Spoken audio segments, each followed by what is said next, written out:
Good morning, and it's a great Sunday morning, isn't it? It's also the day right after Valentine's Day. Valentine's Day, a holiday that even a massacre couldn't stop from going on forward. So, and for those of you who don't know what that it was, that's because you weren't paying attention in school.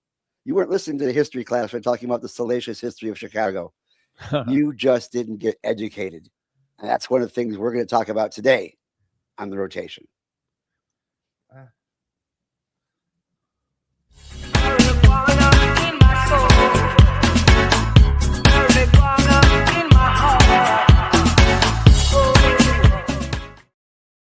You know, believe it or not, people in the legislature don't always have the one job that we know about, just the congressperson. They're usually something else before or even during the time that they have a tenure in an elected office. We have folks in the Florida legislature who have been morticians, accountants, you name it. Not too many teachers. And that's kind of a shame. Now, over in Pinellas County, we had a legislator, Carl Zimmerman, friend of mine, also a friend of the show. He's an educator.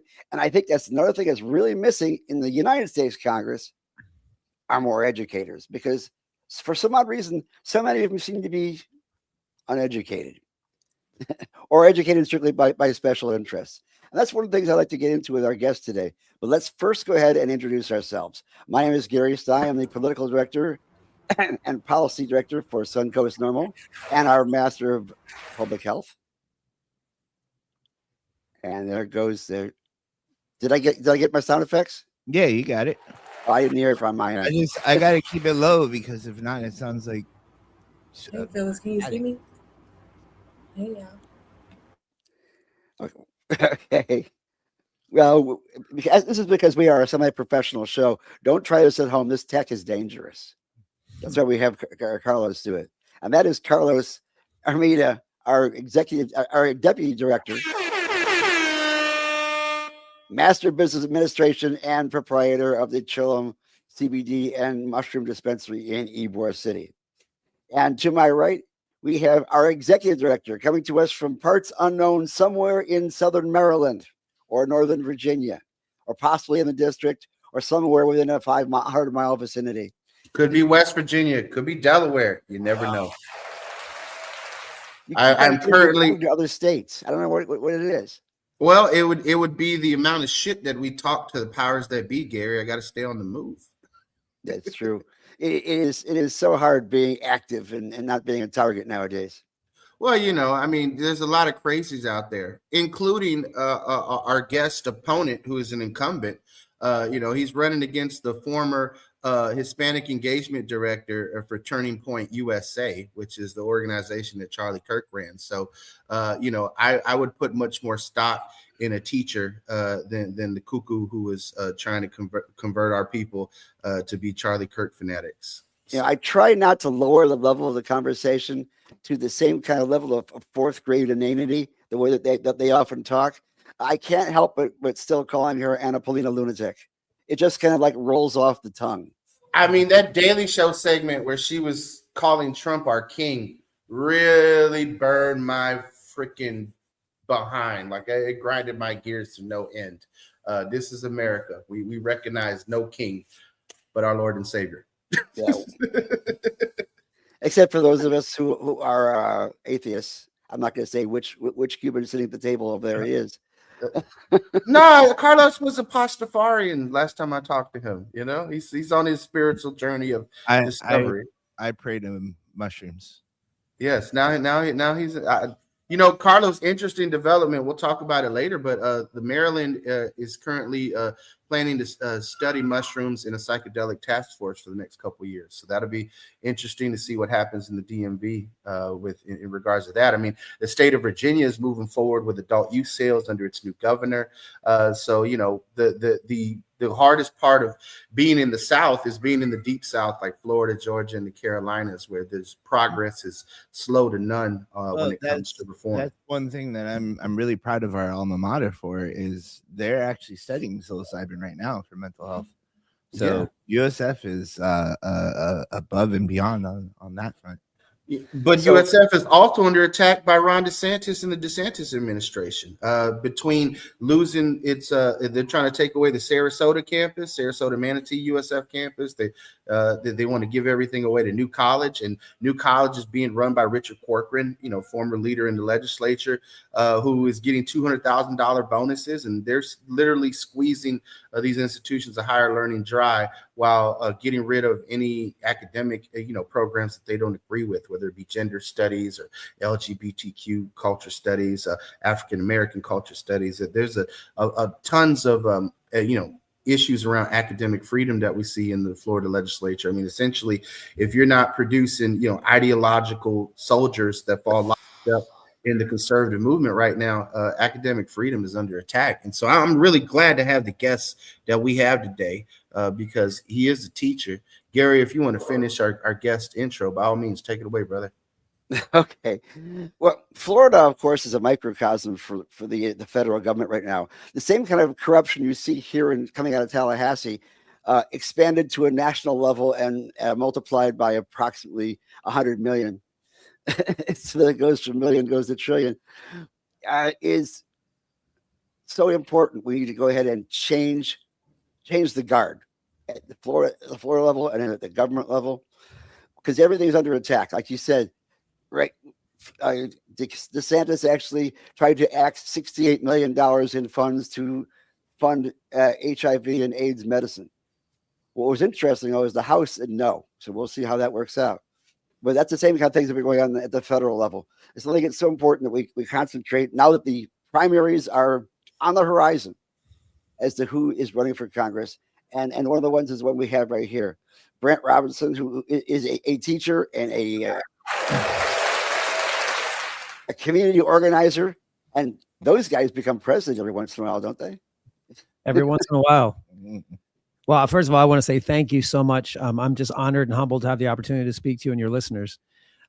Gary, I want to thank you for first kind of providing some critical context. I don't think a lot of us have ever really thought about whether we remember any of our elected officials having been teachers. I can't actually name a single one, and I've been teaching for almost 29 years.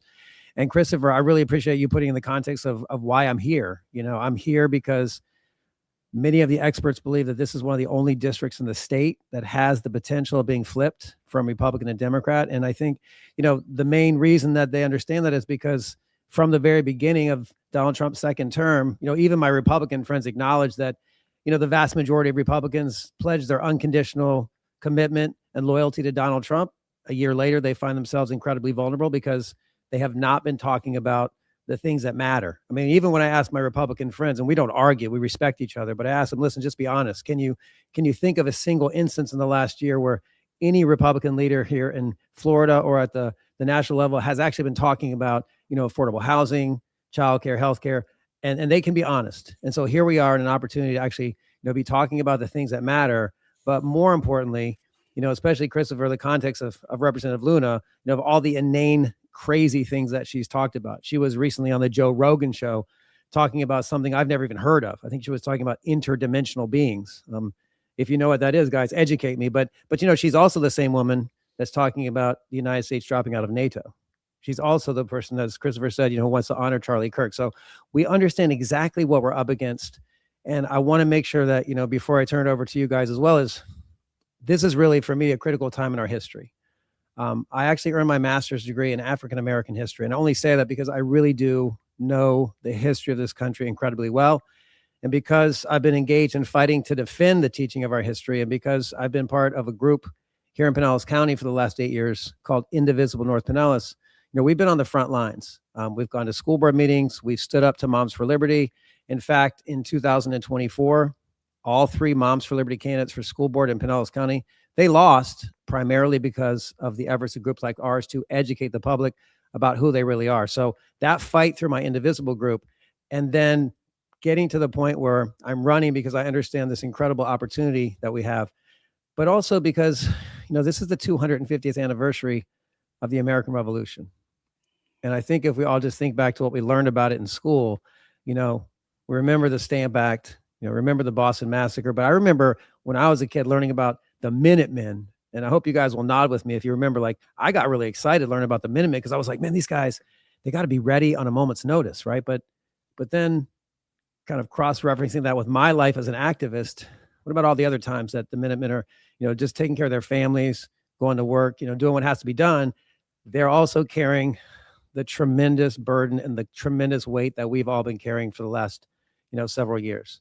We have to go on and have joy and love in our lives. We have to take care of each other. We have to take care of our families and our communities. But, it's terribly dark out there. And as a teacher, going to school every day with enthusiasm and joy, knowing that there are families in our communities whose homes are being raided, people being deported, we're empowering organizations like ICE to behave with impunity. That's hard to do every day as a teacher. And then on top of that, to run for Congress. But what I want you guys to understand is I really am here for it all because I understand exactly where we are in our history. And so again, I'm just so grateful to have the opportunity.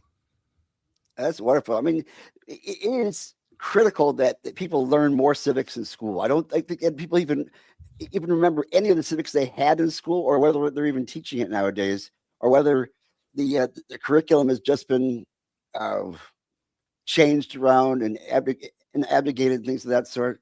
It's hard to tell. But it just seems like so much as what has been done in Tallahassee and in DC lacks historical context. Like, they don't understand the historical context. I heard somebody say the other day, why should we be so upset about colonialism when we were here because we started out as a colony? I said that is really twisted thinking.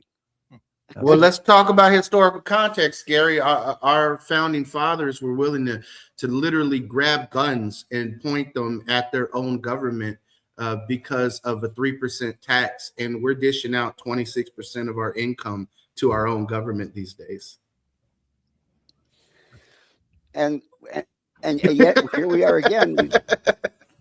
We started out as breaking away from a colonial power. And yet we're actually trying to colonize Venezuela. I mean, the fact that Puerto Rico, there's all this talk around Bad Bunny in the halftime show last week with the Super Bowl, and Puerto Rico is the longest active colony that is a colony in all intents and purposes. I mean, it's just sad. I mean, they even have an embargo on selling their agricultural products to the mainland, to the rest of the states. We're buying mangoes from Dominican Republic when Puerto Rico, which is part of America, isn't allowed to sell us their coffee and their fruit. I mean, it's nuts to think how they're starving an entire island of people in order to build a resort for the wealthy, much in the same way we saw with Hawaii. Well, I just want to say I am right where I belong with you guys. Man, you guys have touched on some incredibly urgent topics and discussions. And so I just want to mention, Gary, your viewers, your listeners might feel better knowing that civics actually is required. It's required in 7th grade. All students take American government in their senior year. The argument I would make is that it doesn't mean very much if we don't have a culture where we're actually engaged in what we call, participatory democracy. And again, I don't mean to offend any of your listeners, but the whole reason that Indivisible came to be after Trump was elected the first time is because, it's two founders who were just a couple of young Democratic congressional staffers. And they just basically realized one thing: we would have never had someone like Donald Trump elected president if for decades, older people like us had actually been doing our part to get involved in what we call participatory democracy. That means you're getting involved in your community, school board meetings, city council meetings, holding community meetings. But if even 5% of Americans have been doing that, it would have seriously mitigated against the rise and resurgence of racial bigotry that we're seeing. I mean, white supremacy normalized, President Trump's racist video a couple of weeks ago, and then we've mostly moved on. So I say that because we understand exactly why we're here. But I also want to point out something you were talking about is that, from the metaphor of the American Revolution, when we learned about the Minutemen, what we have to realize is we are the Minutemen now. And I mean, I say that humbly. That's not meant to be arrogant or braggadocious. That means to say we're on the front lines, and that's because we've actually been doing it. We've been doing it well. And what we have to keep doing is bringing more and more first timers. And the number of people who've taken their first steps this year for rallies and meetings, like our Indivisible group, our monthly meetings, we now have 200 people at our monthly meetings in Dunedin. So the number of people who are taking that step for the first time is the most encouraging development of this last year, because there has been an undeniable movement that has formed. We're in that movement right now, but it's made up of a lot of people who've actually come and taken that first step. So the movement grows, and that means November has such incredible potential because, from a historical point of view, we just might not get an opportunity like this, dare I say, for decades. Well, Brandt, there is definitely a disconnect among the general populace and the actual political process. And so many people believe on the surface whatever the media bubbles that they live in are reinforcing for them. But you really do dive to the heart of the issues. You're one of the few candidates who I've seen that runs a Substack. And for folks who don't know, Substack is similar to Reddit in a lot of ways. It allows you to kind of post articles and give your thoughts out. And one of the ones that I read that you had was about talking about crime and immigration in the U.S. because right now the powers that be in the media bubbles would have people believe that the Biden administration allowed millions of people to come into this country without vetting and without documentation. But the fact is that the Biden administration simply changed refugee policies where folks you could come here and get the refugee status rather than waiting in another country and waiting on the refugee status with their applications and such.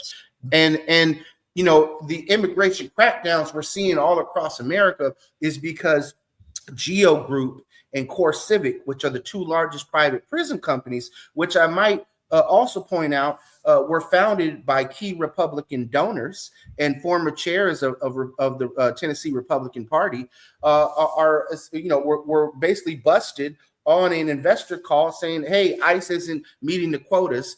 And we got all these plans to build warehouses. They want to build a warehouse of people, and they're shifting people around because at this point they're moving them, but from state to state, warehouse to warehouse, just to keep the profits running and just to keep billing the American taxpayers. There is no massive crime wave of immigrants, and they'll point out all these different stats, but in the grand scheme of things, it's all a fugazi.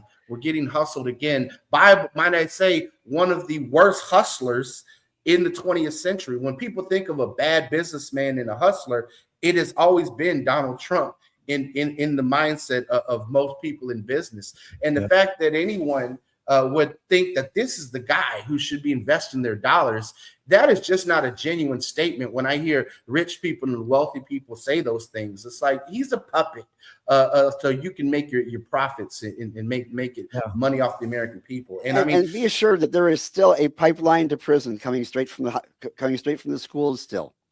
Yes. And that's something that really needs to have the tide turned on it. And that's something I'd like to see you touch on, Brandt. Well, I want to address two critically important things that Christopher just mentioned. First of all, in the more recent last few years, essentially what the Biden administration was doing was they were really addressing an urgent problem that was due to the destabilization of the pandemic. And that's why releasing, refugee status, that was urgent and necessary to do, but it was against the backdrop of, again, decades of not having real comprehensive immigration reform, which is what we all know is necessary. But that's not going to happen unless we can elect people who are committed to that.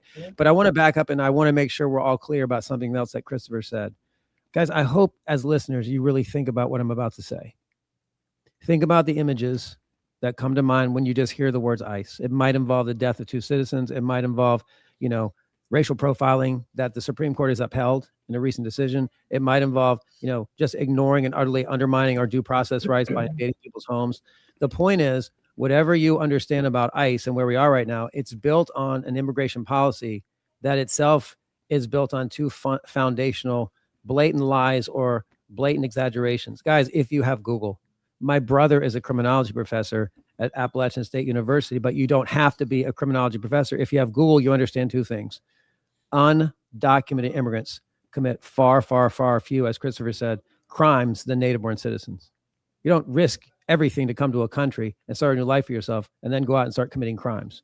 But the other thing is undocumented immigrants bring almost no drugs across our southern border. A simple Google search will reveal that about 97% of all drugs that come across our southern border come in vehicles that go through border checkpoints, not in a backpack of some, incredibly committed human being that's going to walk 1,500 miles to try and become an American.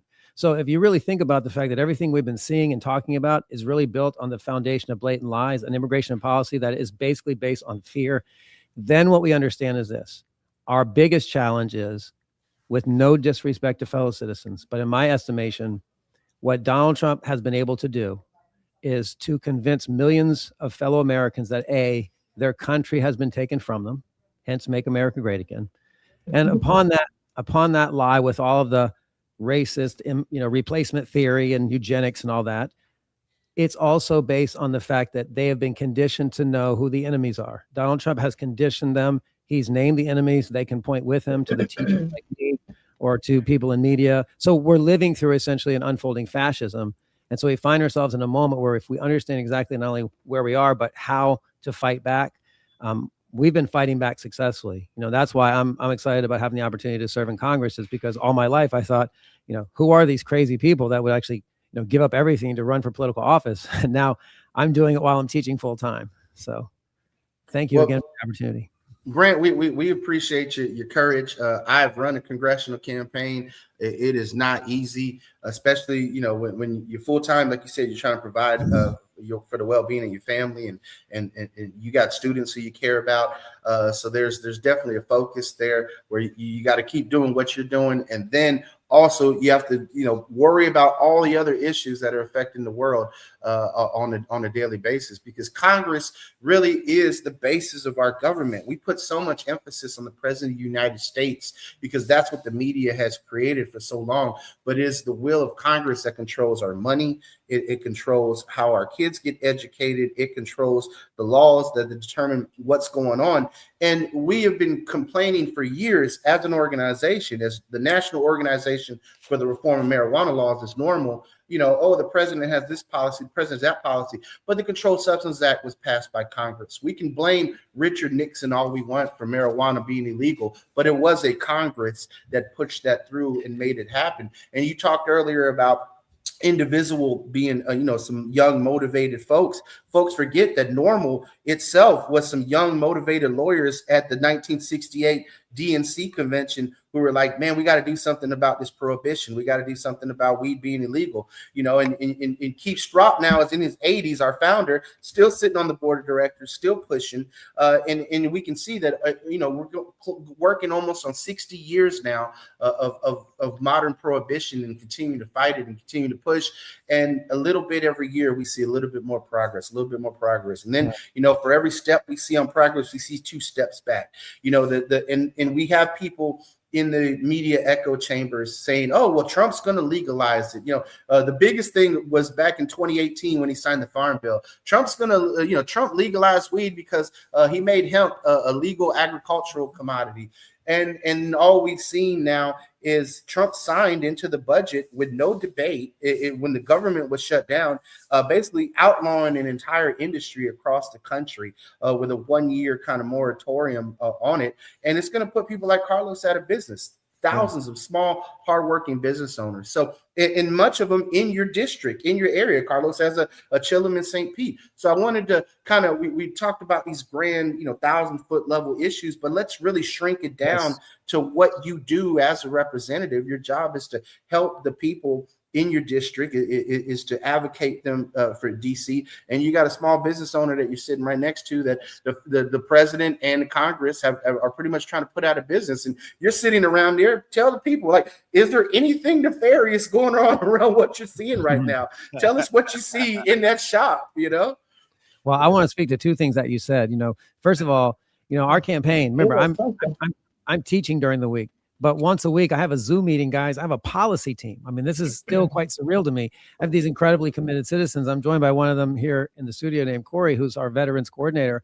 But we actually have developed real policy. And I hope that I get a chance to speak about some of those actual real policy ideas, because, I was socialized to not only learn about, but now I get to teach about Franklin Roosevelt, for example, during the Great Depression, who, we're talking about big government efforts that are all about showing people that government can be responsive to their needs, and actually communicating that, as Roosevelt did in the form of fireside chats. We're in a moment where we need to actually talk in big ways with citizens, but have to do so in a way, it's aspirational. We have to make sure that they understand this is a journey. We're doing this with each other. We need each other to do this, but you've got to tell them why, and you got to talk in everyday language. You can't talk about substance abuse if you're really talking about addiction, something everybody understands. So I do want to speak to over the course of our interview with some of the policy ideas, but specifically, Chris, what you mentioned about 1968. I mean, listen, those of us in this movement, like, we understand some of my heroes are people who lived on the verge of poverty, lived with the threat of racial violence. And one of them is a woman named Fannie Lou Hamer. And she's famous for saying, one thing you got to know about our movement, a meeting of 3 people is better than a meeting of no people. And when Normal began, it was just like us with Indivisible. Our meetings for the first 5 years, we really did meet in each other's living rooms with no more than 10 people at a meeting. So thinking back to those days when most people's socialization about marijuana was closer to what was portrayed in Reefer Madness, right? I mean, think about that film in the 1930s that was, overtly racist and portrayed marijuana as a drug that Black and brown people were using so that they might take advantage of your white women. And that's not much of an exaggeration. When I was being raised, America was much closer to that than it is now.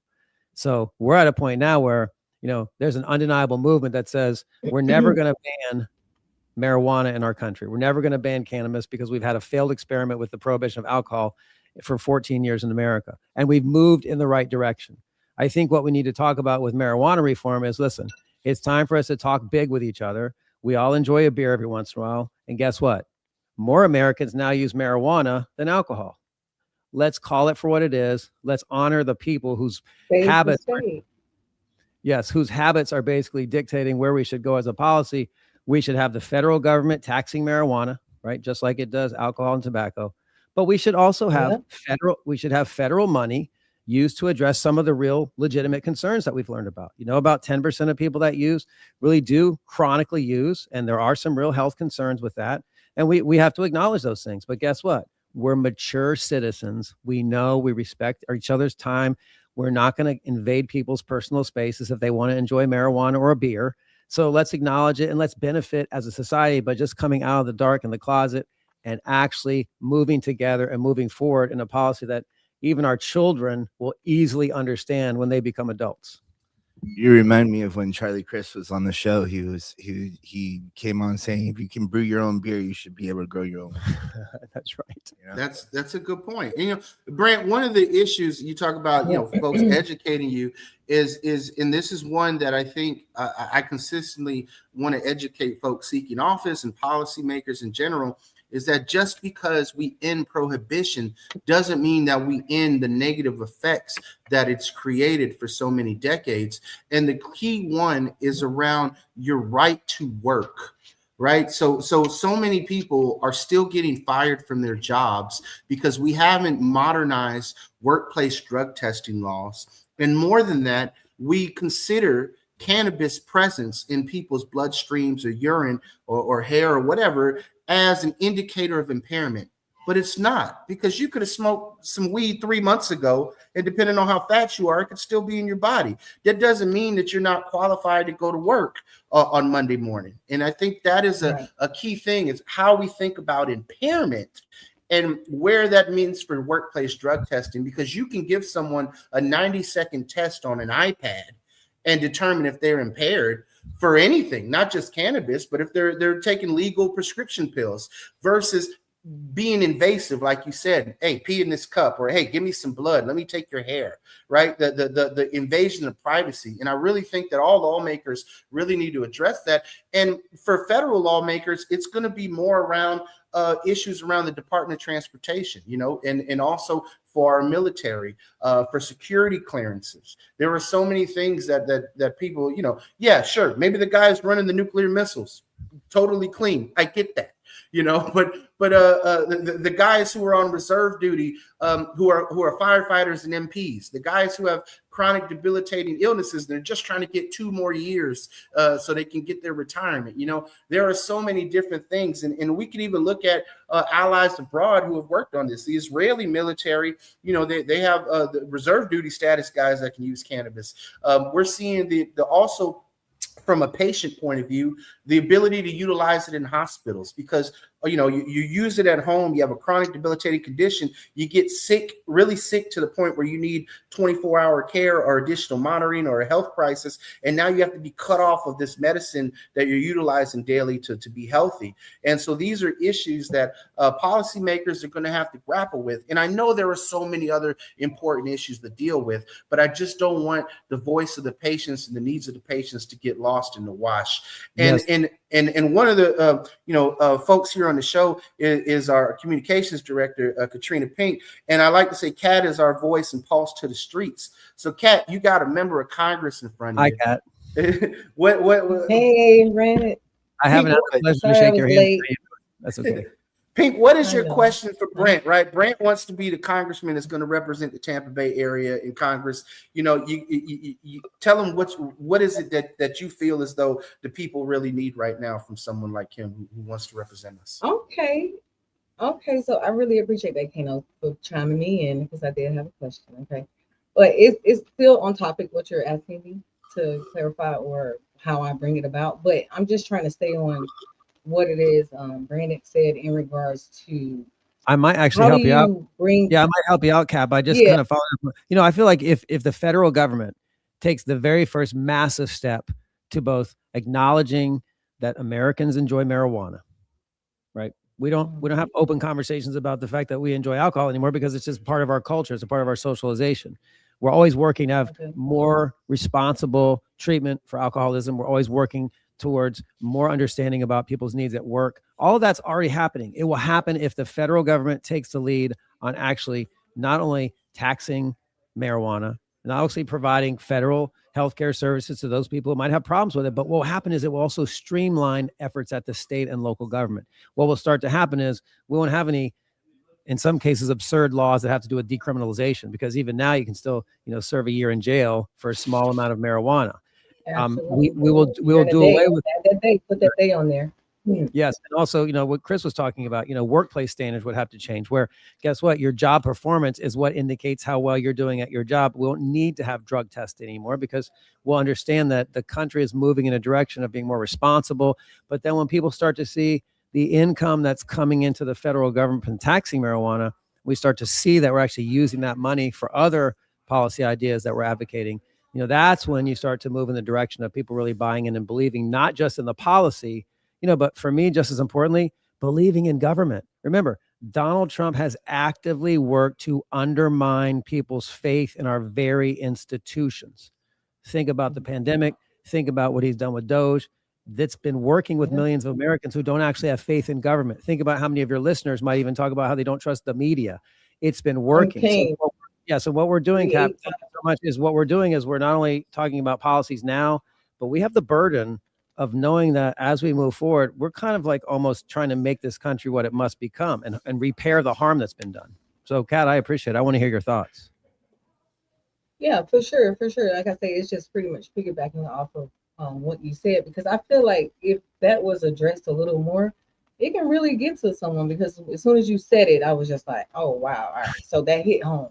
When you spoke on, it was pretty much like how the brown and the black get accused of rape to cannabis use or whatever the case. And if we took those statistics, and put them and be like, okay, well, hey, if you take a person that's on drugs, meth, or drunk, that's out here raping and doing all this other stuff, you would see that marijuana has nothing to do with that.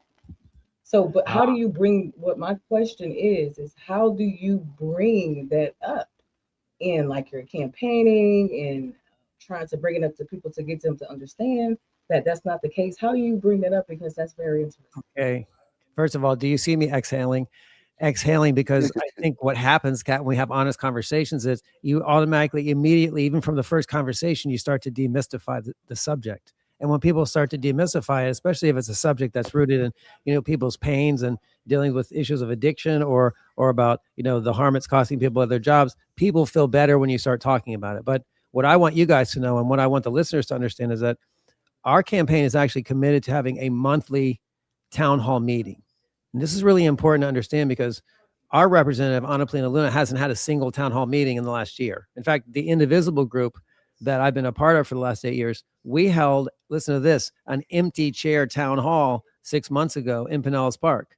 And 400 people came. Now, there was a little picture of Luna on a chair, and it was an empty chair because she declined her invitation. But the citizens who came, there wasn't anybody who was being rude or disrespectful or vile and nasty. They were all citizens who came because they were really deeply concerned. And you should have heard their comments and questions. I say that because our campaign is committed to having a monthly town hall meeting.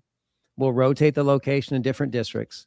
But if your listeners are thinking with me, not only will we have the meeting, but the feedback that we gather, we'll then disseminate it and share it to the citizens of our district so they understand. Because, many of them are just working too hard. They have children they're raising. They're just trying to finance their home and they don't have the time to come. But if they know that there's a government that's responsive, and the foundation of those monthly meetings will be something that we call a volunteer citizen advisory council, where, every municipality should have a group of citizens that are just citizens who educate and inform themselves, and that the local town, district, or county consults with citizens on a regular basis. And so those groups of citizens will also be instrumental in our plan of trying to keep our citizens informed. So that the town hall meeting for us is like really fundamental to our campaign, because it gets at having the kind of conversations that, Kat, you're talking about, that, we just don't hear enough citizens having these kind of honest conversations with each other. And if they can have those conversations with us, their lawmakers, think of the impact that we'll have. So the key and the goal is to pretty much listen, bring them in. You need more citizens to be consistent, to want to know the answers to this. And then they'll be more likely, right. And I'm sorry to interrupt, but then they'll be more likely to do what our group's been doing for 8 years. I mean, look, I'm the kind of person that I watch PBS for fun. Okay. I'm just going to admit it, but I love engaging in dialogue and discourse with fellow citizens. And I love working on solutions, even if there's 5 people in a room. And so I've been doing that for 8 years. So I actually know how to do it well. And guess what? There's nothing remarkable about it. It's just making time for people and doing it with them. Well, then I have a question, actually. I'll go ahead and I'll do it off camera here. So I understand that listening to people and figuring out what's important is very, very big for. It's very important for a lawmaker. It's absolutely important to represent the people in your district. I'm reminded, though, about like 3 years ago, I went up to Tallahassee to lobby for some marijuana reform. And there was a lot going on that year. There was a couple of Bush bills that we were trying to push that Gary wrote. And then there were hemp bills coming out saying that, to make the hemp industry illegal and whatnot. And I'm sitting in front of some of these politicians and I'm like, hey, we've got these bills to legalize, I want to talk to you about these hemp bills. And a lot of what I got back was, honestly, they're about to make open carry a thing. Yes. It's like completely honest, right? 2 years ago, this would have been very important to us, but right now we're on damage control. DeSantis is running a train on our government, and we've got to do what we can to try to fix it, right? So cannabis and hemp kind of became unimportant. How important do you foresee marijuana legalization becoming in the next couple of years? I think it's an urgent issue, and I think it's one that it's really more important than just the issue itself. Is about what it represents. If we can actually demystify an issue that everybody knows about, because we all know people who smoke pot and we understand that the vast majority of people are responsibly using it, it will really, I think it will be one of those issues that kind of breaks the dam open. Because, I want to take you guys back just a few years. The reason I've been interviewed over 40 times in the last few years is simply because I had this group called Moms for Liberty come after my classroom. Moms for Liberty, born in Florida in 2021, now a national organization. What have we been dealing with the last few years here in Florida? We've been dealing with issues that are essentially distractions. They're fueled by fear, labeling teachers like me indoctrinators, that we sexualize and groom our students. We've been fighting that fight for the last 4 years with DeSantis. All the claims about Antifa and all the madness. I think the thing that voters have to ask themselves is not just what's the cost of all that's been involved in fighting that and the toll it's taken on people, but what's been lost. Like, we could have been working, as Carlos said, we could have been working on real issues nationally. This isn't just in Florida. I mean, nationally, we've been following and chasing these distractions, whether it be the blatant lies about the immigration policy, as Christopher's talking about. But just think about where we might be if we'd actually been talking about the things that matter. I mean, we've lost so much critical time. And a lot of that, as Kat's pointing out, is a lot of that's been fueled by, and again, my assessment, but I believe we've been living through a racial backlash ever since the death of George Floyd, because his death prompted millions of Americans to demand that we do more about systemic racism, to do more about teaching our history in its entirety. And when hundreds of thousands of people took to the streets in 2020, my wife and I were part of 10 different rallies and protests that summer. That scared the shit out of people on the right. And I don't use the term the right often, but their organized backlash with critical race theory, DEI, woke. I mean, that was a deliberate effort to label anything remotely talking about race, racism, or our long history of racial injustice as somehow un-American. So that scared the Gen X, I can tell you that. It did. Yes, ma'am. And represent Gen X right here with you, right? But the thing is, I don't mean this to be disrespectful to a fellow citizen, but like, I'll be goddamned if someone's going to try to define me as unpatriotic. My mailbox was destroyed 2 years ago. I've had my house egged. I've had my driveway vandalized. I understand where we are right now in this moment in history, and I will not allow somebody to define my patriotism, especially not in the 250th anniversary of the American Revolution, because most people don't know that only about a third of those colonists were actually people that wanted independence. Only about a third were willing to sacrifice their lives for it. But you know what? None of those colonists was Republican or Democrat. They were just future Americans that were committed to this experiment. And, the beauty, and again, I don't want to talk too much, but the beauty of the American Revolution, first revolution in world history that wasn't about ethnicity or religion or a country. It's just a revolution based on ideas. And if some colonists were standing up to tyranny 250 years ago, don't you kind of feel like we're doing that exact same thing right now? Yeah, and I have an expression which is that freedom is a verb, not a noun, because it's constantly changing, and the way you have to access it constantly changes. Yes, and here we have, as you call it, a representative government. And interestingly enough, in monarchies and things of that sort, they have parliament, which is similar to a democracy, but they call them members of parliament, be it the House of Commons or the House of Lords. But we have representatives, and they're called representatives because they're supposed to represent, hopefully, the people of their district, and not necessarily special interests who help them get elected. Gary, I have to say real quick. I'm sorry to interrupt. I have to say, listen, I'll take you to my classroom. Every year, and you guys just nod with me, world history, U.S. history, remember high school? Every year, the first time we talk about government and world history, the first time we talk about government U.S., I always ask my students, I say, raise your hand, guys, if you've ever heard somebody complain about the government. And the hands go up. And then I ask the kids, I say, but who is the government? And that's a weird question for kids because they've never been asked. But like, I want them to ask themselves, is it possible that we are the government? And I know that sounds, very esoteric, but like, if you really think about it, that we are the people that have the power to choose the people who represent us. I mean, you got to admit that comes with some responsibility. And that's what we're trying to It does say we the people and not you the people. Yes, it does. But yeah. Let me ask you. We just not doing it. I understand being a teacher in Florida should be pretty difficult at this point. Are you allowed to teach out of books at this point?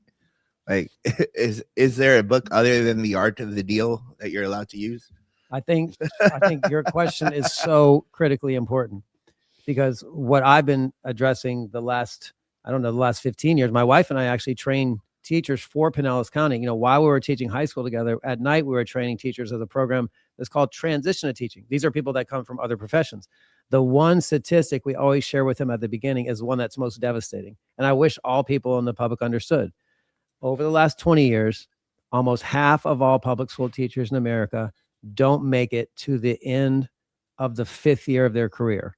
Now, if this were Apple or Amazon and they lost half of their employees in the first 5 years, that would be a 5-alarm fire. We have a national crisis right now of teacher retention and attrition. One of the things our campaign is calling for is a national, essentially like a Marshall Plan. In other words, here we are talking to the American public. We've all suffered from it. Our kids have. They've had long-term subs. The impact it's had on the fidelity and integrity of education itself. We have to address the issue of not recruiting enough and not keeping enough teachers. But against the backdrop of that is what we've been fighting here in Florida.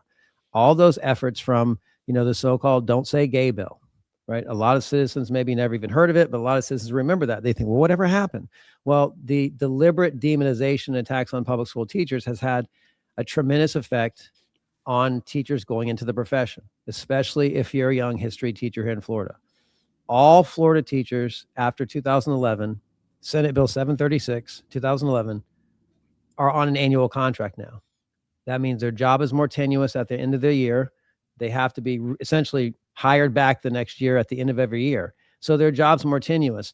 If you're a young teacher and you're starting a family, you're trying to find a home, and then on top of that, you have these laws that are going to prevent you from having an honest discussion about slave narratives. You want your kids to read the words of former enslaved people. Nothing controversial about that. But then some parent complains, and then there's a complaint against you. So as a teacher, what you do is you just kind of gloss over that part of history. Maybe you don't do the lesson you did in the past. So the intimidation has absolutely had an effect on teachers, but it's also been done for one reason, to pacify the base of supporters for DeSantis and Trump, who believe that they're actually successfully going after all these teachers that are socialists and indoctrinators. And that's kind of where we find ourselves, where a lot of citizens just don't have faith in our public school system, even though we've won tremendous victories here to defend it.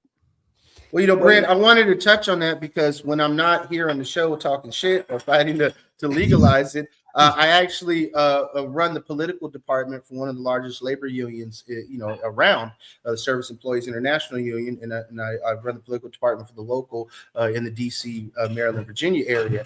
And for me, what I've seen in Florida is really wouldn't be tolerated in any other sector, was the fact that they are decimating and destroying the ability of teachers to have a say-so in their workplace. You know, everywhere else in America, we're seeing whether it be Starbucks or Amazon, unionization happening. All across academia and higher ed, professors are saying, you know what? No, this is crazy. I'm living paycheck to paycheck.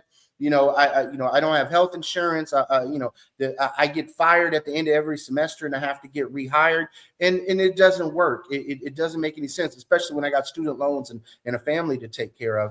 And so I want to have a say so in my workplace, and everyone else does. And so they form a union. In Florida, they've rolled it back, despite the fact that the Constitution of Florida says all public sector employees have the right to unionize and form a union and have a say so in their workplace. You know, that they have gotten rid of the fact that you can't deduct your dues anymore out of your paycheck, which was, it was just, hey, okay, yeah, $25 a month or $20 a paycheck. Yeah, just take it out. No, now you physically got to write it. So unions have less resources to fight the legal battles that you're talking about. And you said 5 years that the teachers are checking out and they can't be a part of it. I mean, that's, people trying to have a career with such instability just doesn't work. And for the vast majority of folks in other sectors, they wouldn't tolerate it. They wouldn't let it happen. But they are literally using, the other side likes to talk about lawfare and, they're weaponizing the law. The law has been weaponized in Florida against your profession and against union members, against teachers. And it is sad to see that this is the state of it. But I know what the end game is. The end game is to prevent another generation like mine, like millennials, from existing. And a generation that is intelligent, that is well-read, that can function in the technology. The last generation to play outside, but the first generation to have the internet. They don't want a generation like ours, because for so many millennials, we grew up in a time of post-segregation. We grew up in a time where, we still had forced busing, but we didn't really see it. You might live in West Tampa, but you got bussed all the way to Temple Terrace to go to Greco. Those things didn't really register as a kid. You just knew that's where you went to school. But we grew up in an era where we got along with each other. We had diverse classrooms where we learned how to operate with each other.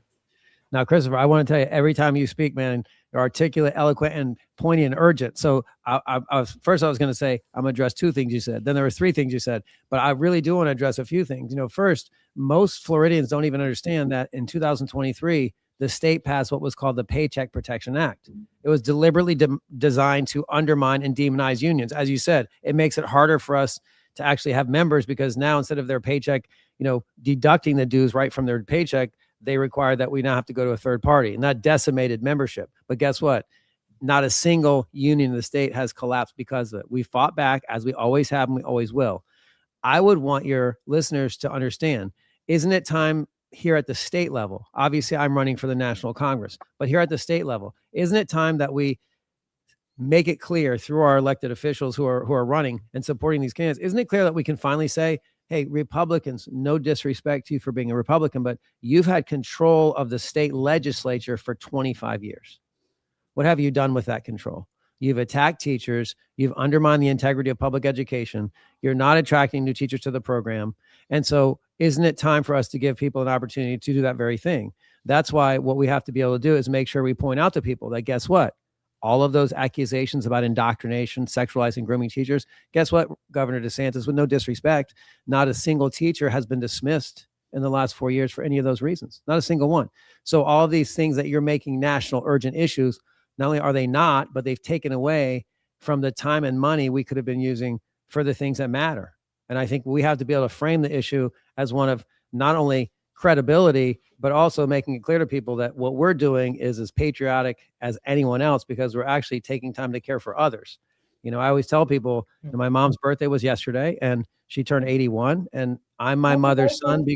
Thank you, Brandt Robinson. I'm my mother's son because my mom was a social worker in Pinellas County, you know, serving the needs of the elderly population, many of those people who are just a paycheck away, you know, from losing everything. And she modeled for me and my brother a commitment to the greater good. And I just feel like it's time for us as people who are running for office to remind people that we have an obligation to help each other. And that means we can't do it without government, because we are the government. And so I want to empower people to actually deal with these issues that they've been living through, as Christopher said, you know, at the expense of our democracy. One thing I think it seems to be lacking is students really totally understanding the. And I lost track of what I was saying. Hold on a second. Come back to me around. Well, Gary, you mentioned earlier though about civics. The thing I would say is we teach students civics in 7th grade and American government in 12th grade, but we spend almost no time talking to them about how to actually get engaged in their democracy. In other words, they're learning all these kind of esoteric things about the function of government, which is essential, but they're not learning at the same time about how to actually get involved in their communities and doing the work of actually being part of the democracy itself. And I think that's by design. That's by design. I kidded earlier about idiocracy, and if everybody's seen the movie, they understand what we're talking about. Yeah. And when people again move forward making decisions without proper context, you end up getting into this kind of situation. And when we had a bill that was passed in Florida, which said that we could not teach anything in the schools would make any of the kids feel uncomfortable. Yes. That to me was a red flag, because the whole idea of learning is to find out where your comfort level is, go beyond it, and do some critical thinking as to how you can fix what is the problem. And I think that critical thinking is going by the wayside as far as the way the kids learn in school and the way that they're acting now in the age of social media. Well, consider their models. Consider their adult models. I mean, there was a time when I was a kid, if an elected official just cheated on their wife, they would probably leave office. Yeah. Now we're at a point where there's been such a deliberate effort using disinformation and attacking our institutions, attacking basic science, that the things that are taking place under our nose with, you know, Robert F. Kennedy Jr. and what he's done and how he's eroded and undermined basic science. I mean, what's happening under our nose is a deliberate attempt at what we call, you know, disinformation, anti-intellectualism. It's a deliberate weapon. So what we have to understand is we have to be able to fight back using facts and knowledge, but also standing up to those people and showing our fellow citizens the cost of us not being educated and informed. Because again, with no disrespect to fellow citizens, there's no way that Donald Trump not only would have been elected twice, but would have been able to actually convince millions of Americans that their country's been taken from them. I mean, what's at stake here is almost validation and proof that our education system is not functioning properly, because it's not socializing people to actually get involved in our democracy. Well, I wanted to touch on that real quick. You know, what Gary said, and I think it's relevant, is that they have an issue with, you know, they say, oh, we don't want to make white kids feel bad for slavery. And it's like, well, why do white kids have to identify with the slave owner? Why can't white kids identify with John Brown? You know, why can't white kids identify with abolitionists? And that again goes back to what I said earlier. They don't want another generation of kids identifying with John Brown. They don't want another generation of kids saying, you know what, this is wrong, we should fight. You know, I mean, just I don't know what it is. They want a new generation to grow up, and when they do Civil War reenactments, they want them fighting with the guys in the gray uniforms. I don't get it. I'm supposed to teach my students now. One of the standards that was changed a couple of years ago. There's a standard that says that, quote, enslaved human beings developed skills that they could use later in their lives. Now, I've never taught that, and I never will. But you know what I want to teach them is I want to teach them that, you know, during slavery or during Native peoples being forced to live on reservations, or Chinese Americans victimized by the Chinese Exclusion Act, or Japanese Americans victimized by Japanese internment. Guess what? Those human beings, they still had to find joy and love in their lives. So enslaved human beings still had to find joy and love. They still had to teach their children not to hate the slave owner. And guess what came out of that? Jazz, blues, hip hop. That's not African American art. That's American art. Like our whole culture. Shit then, Brandon.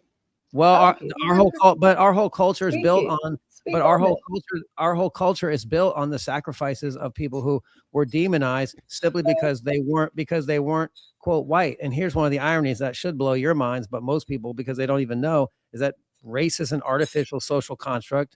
It doesn't exist biologically. It was a creation when enslaved people were defined as being a race. It started in the colonial period when people started taking others who weren't a race, enslaving them. And when they demonized those people, they defined themselves as being white. And the irony, of course, is we don't even ask ourselves, is there such a thing as being white? Is there really even a white culture?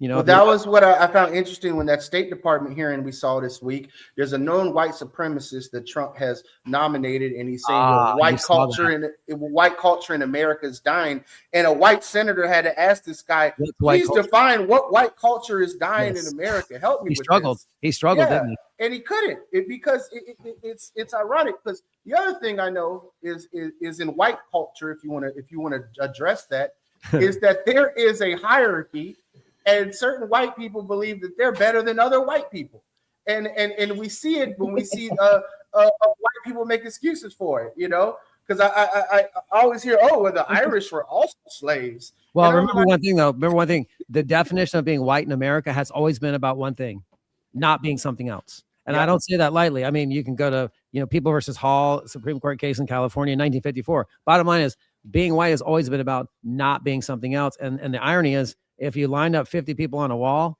and you organize them by their skin tone from lightest to dark, you're going to have trouble when you have to define where white ends and black begins. And if you think about just the fundamental blatant absurdity, not only of race as a concept, but the tremendous harm and danger of oppression that's been, you know, carried out in its name. And now here we are allowing Black and brown people to just be rounded up just because of the shade of their skin tone on a street corner in Minneapolis. I mean, like, we're at a point or the language that they're speaking, because last I checked, Spanish was spoken on this continent long before English.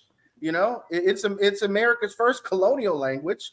So if you're not speaking, you know, Cherokee, if you're not speaking Wampum, Spanish was the first European language spoken here, and somehow it's a problem. And I'm not saying that I want to talk about Bad Bunny, but if you wanted to, I'm just saying. I mean, think about it. Like, here's a guy here's a guy whose halftime show, like, was to me like one of the most beautiful expressions of what it means to be an American. It was joy, you know, even though he had the subtle fuck you references. It was beautiful because it was joyful, and you can't deny that was American. I don't care. The cornfields to us. Yes, there is a theme of you know, coming to, you know, I had to give it to him. I really appreciate it. Hey, you guys remember Howard Dean? Oh yeah. Well, that could take a campaign. There was a point in time when it's just going like that guy. Entire campaign. That guy. And then Trump, like, his followers lead a fucking insurrection, and he gets reelected. It's like, it's crazy where we're living in. Oh man. Well, look, Brandt, we've been going hard for an hour, man. So I want to give you the opportunity just to you know, tell the folks at home how they can get involved in your campaign, where you're going to be, where they can follow you, and how they can really help put a teacher in Congress who has a pulse to what our country really needs at this moment.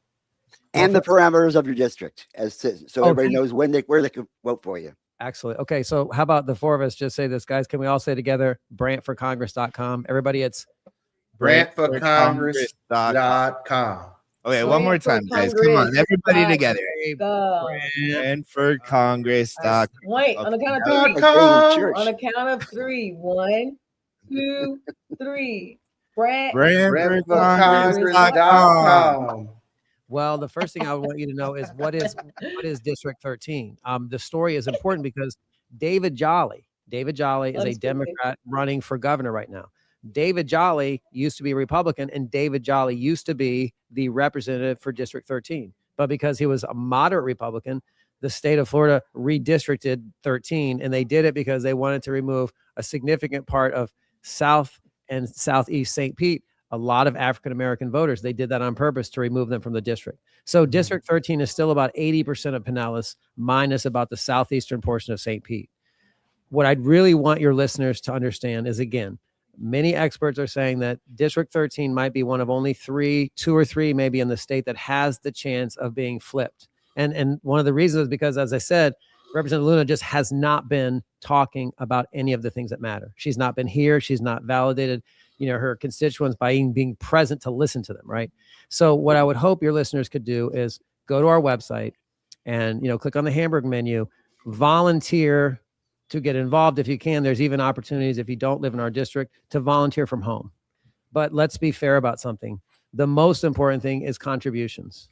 One of the most concerning developments of my life is just watching the influence of money. And of course, Citizens United, the Supreme Court case in 2008. I mean, we understand the tremendously unfair advantage that allowing people to give, unlimited sources of money to campaigns. However, we're living in that world right now. So I want to thank anyone who's able to continually publicize our campaign to others, with the urgency that we need to contribute candidates and support candidates like mine, because we really do believe that we're really working to make this country what it must become. And the only way to do that is, with regular American citizens running for office who can talk to each other with the care and concern that we have for each other as citizens, with no other goal in mind, just to make sure that we're modeling a commitment to our democracy and that we leave something better, for our children. I always tell people the children are always watching, and I think we know they are. So I'm so grateful to you guys for the opportunity, and I hope that I get a chance to spend some time with you guys again.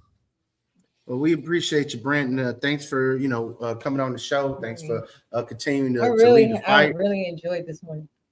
Me too. Yeah. Kat, I hope I get to meet you. Yeah, well, Brandt, you'll have that opportunity. Yeah, sure. We would love to invite you to our biggest fundraiser of the year. It's actually happening in your district on Central Avenue at Carlos's shop, Chillum in St. Pete. It's the best blunt in the Bay rolling competition 5. It's one of the biggest ones of the year that we have.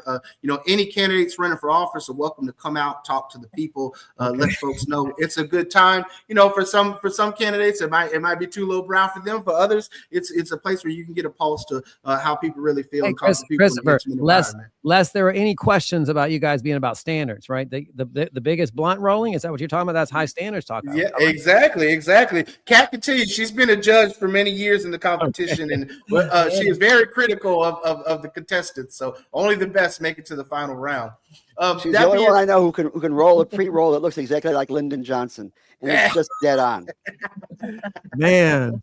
Yeah. But that being said, I think all of that, Carlos, it is time for the normal news. See ya.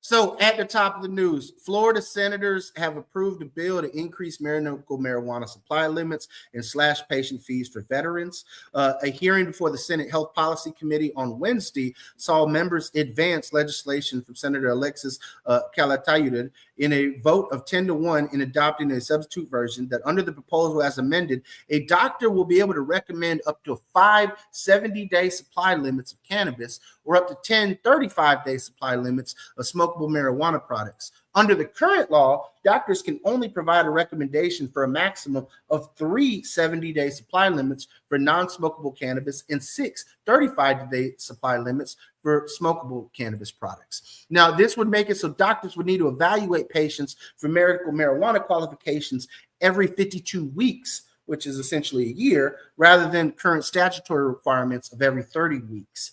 And a similar bill, which is moving through the House right now, we're seeing it move through things, also additionally reduces the fee for medical cannabis ID cards for honorably discharged veterans from down to $15 from the current fee of $75 that all the other patients are paying for right now. So look, I think personally the veteran cards should be free. They should apply to every veteran, regardless of their discharge status. But, hey, this is progress. It is something that, it might be a baby step forward, but I think it's important because patients should not be consistently having to dish out of pocket hundreds of dollars a year, multiple times a year for the medical cannabis recommendations. And the fact that Florida would even treat medical cannabis recommendations like the pill mill epidemic is just sad and wrong. And I think that this is a great progress moving forward. And why do I feel this way? Well, another news article and story that I want to read to you is a study that was data published by the National Bureau of Economic Research that says the opening of state licensed adult use cannabis retailers is actually associated with fewer suicides among midlife and older adults. Researchers affiliated with Emory University assessed the relationship between adult use marijuana legalization and suicide rates, and they determined that suicide rates among adults 45 and over declined following the opening of recreational marijuana dispensaries, while there is no effect among those 25 to 44.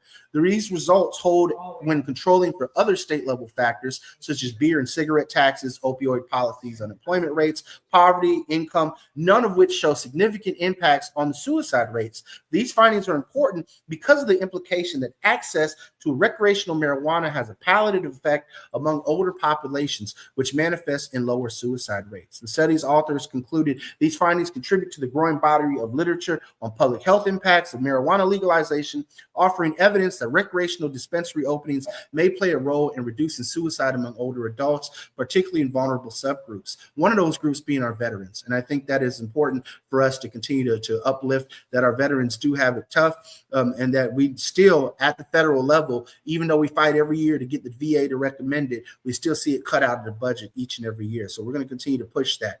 Now, also, I want to talk about a news article with observational data that's been published in the Canadian Journal of Pain that show that medical cannabis products provide sustained improvements in patients with chronic pain, anxiety, and depression. So when you talk about the link of reduced suicides, it makes sense since cannabis is helping people with some of the real contributing factors that put you in a bad headspace, like chronic pain, anxiety, and depression. Researchers assessed the real-world effectiveness of cannabis products in a cohort of 139 Canadian patients authorized to use medical cannabis. Nearly 200,000 Canadians are currently registered in Canada's Medical Cannabis Access Program, and the patients' symptoms were assessed at baseline 6, 12, and 24 weeks. Consistent with other long-term observational studies, patients experienced notable improvements in their pain, anxiety, depression, sleep duration, and quality of life. Look, I can keep going on and on and on, but I think that it is clear that cannabis helps. When you hear people say we need to do more research, each and every week, I'm reading you guys or emailing folks more and more research. So politicians that say there needs to be more research just aren't paying attention. And I'm glad that we had a politician on the show today that is paying attention. And there is some clear things that we need politicians to pay attention to. And we talked about it a little bit today on the show. But there is a literature review that's been published in the journal Current Addiction Reports that says that THC concentrations are actually unreliable indicators of driving impairment. Researchers at Brown University have affirmed there is no reliable or practical biochemical or behavioral methods used in real time with drivers on the road to determine cannabis-induced impairment. Many of the studies have found weak or non-existent correlations between THC concentrations in your blood, oral fluid, breath, or actual driving performance or impairment. And this finding is actually consistent with the opinions of numerous scientists and traffic safety groups, including the National Highway Traffic Safety Administration and the American Automobile Association.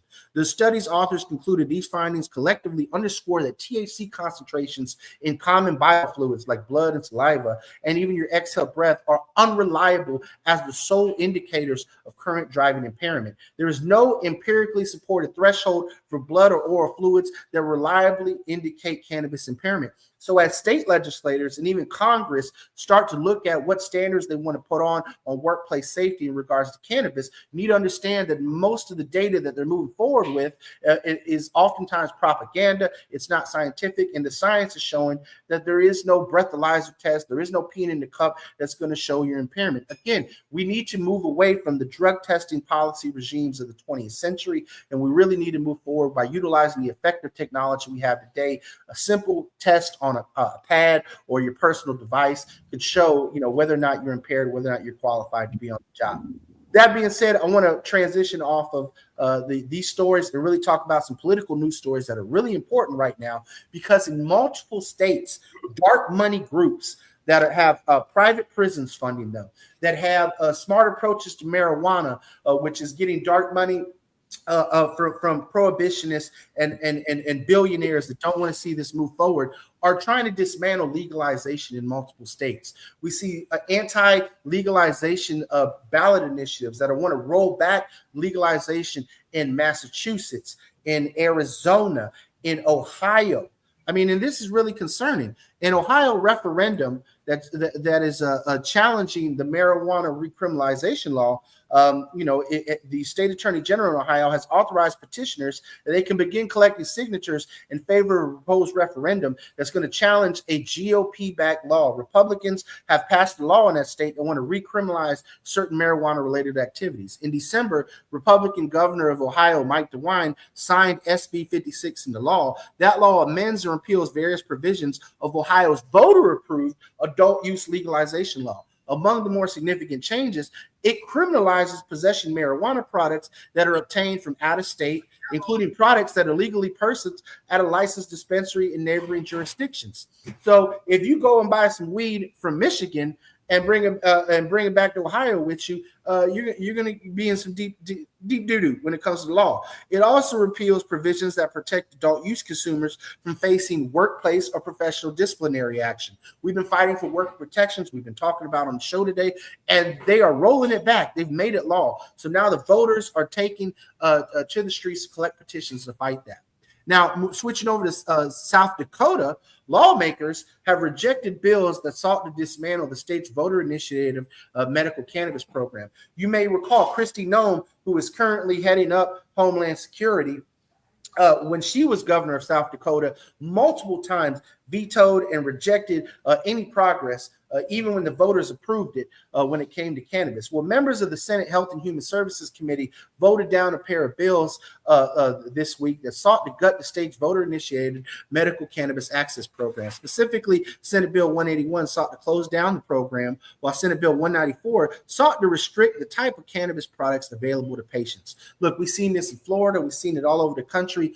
Your method of ingestion and the products you utilize should be between you and your physician and no one else. The government needs to stay the hell out of it. What the government needs to do is ensure that you can have safe, quality, and affordable access to your products, that they're not taxing you all the way back into the legacy market, and to ensure that the products that are being produced by the legal market are safe and they're not going to get you sick.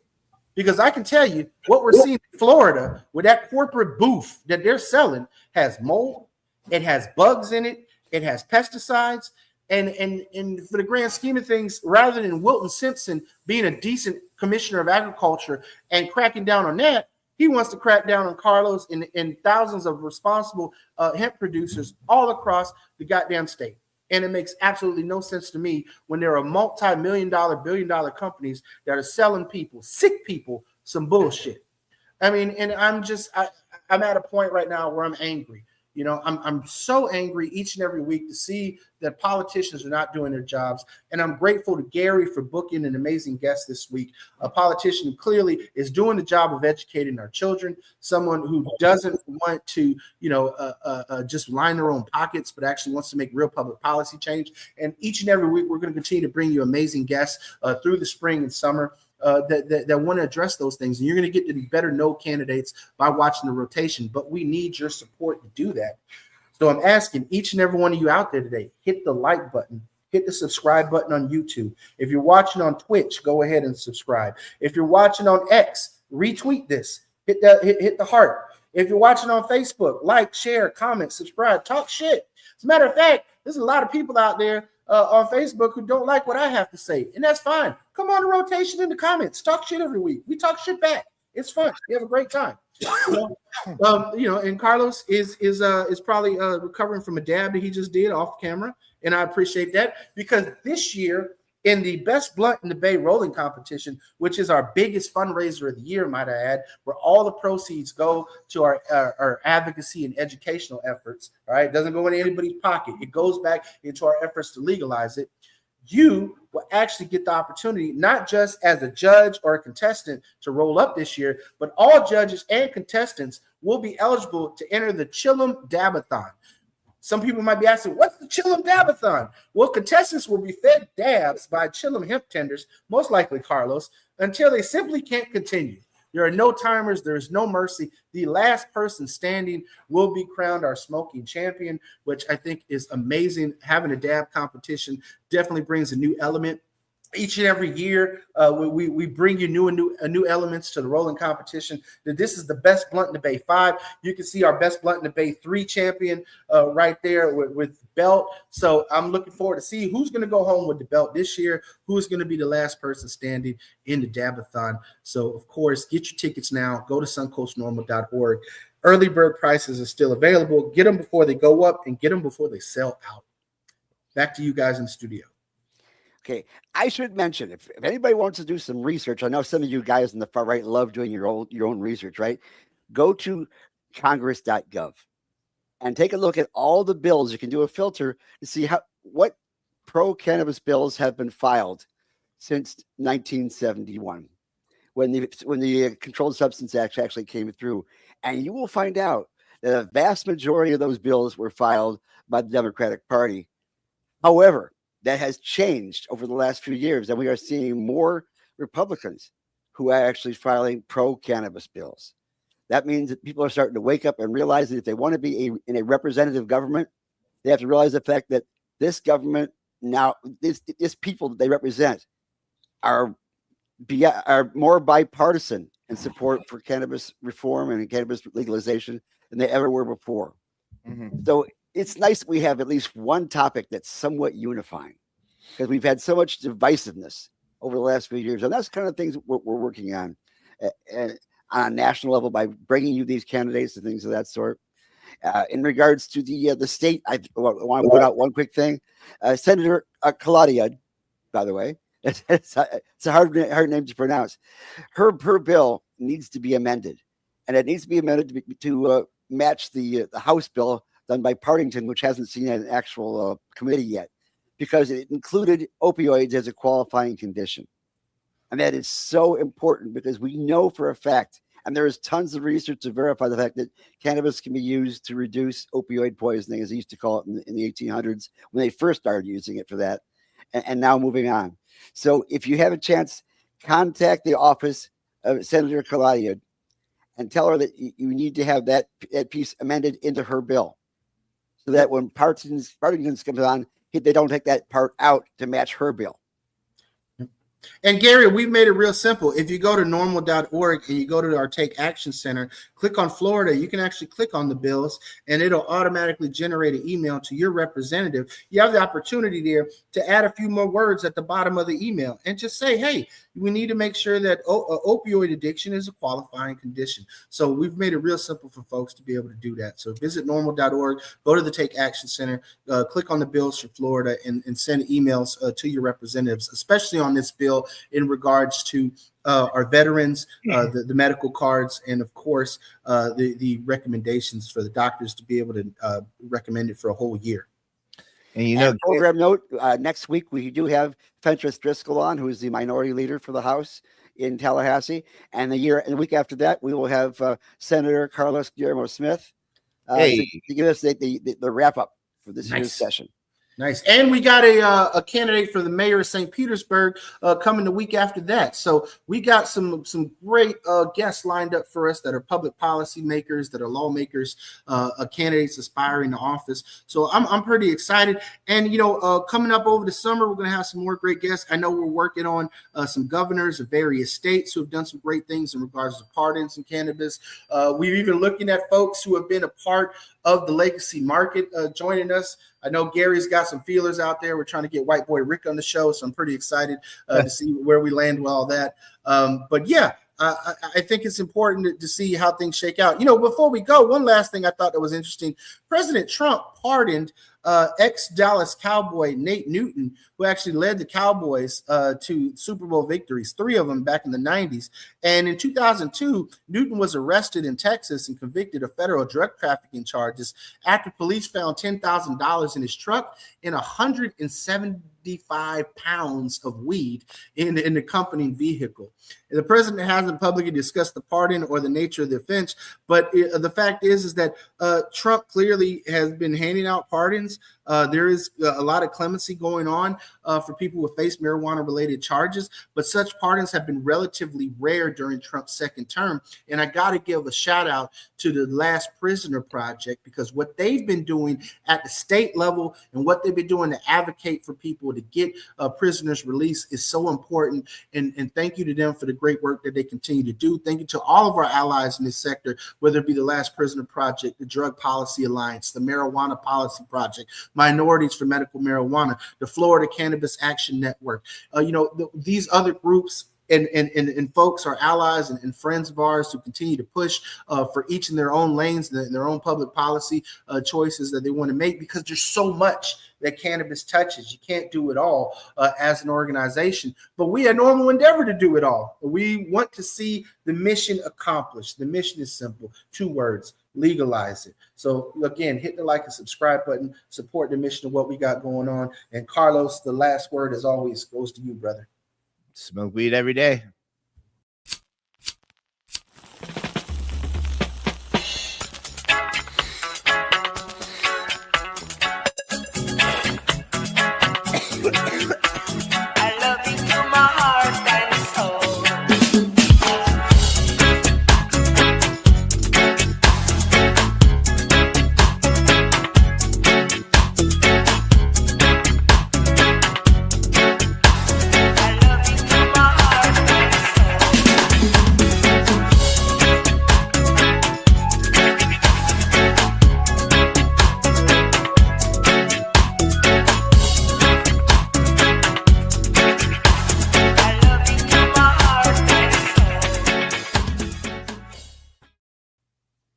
Okay, so the meeting is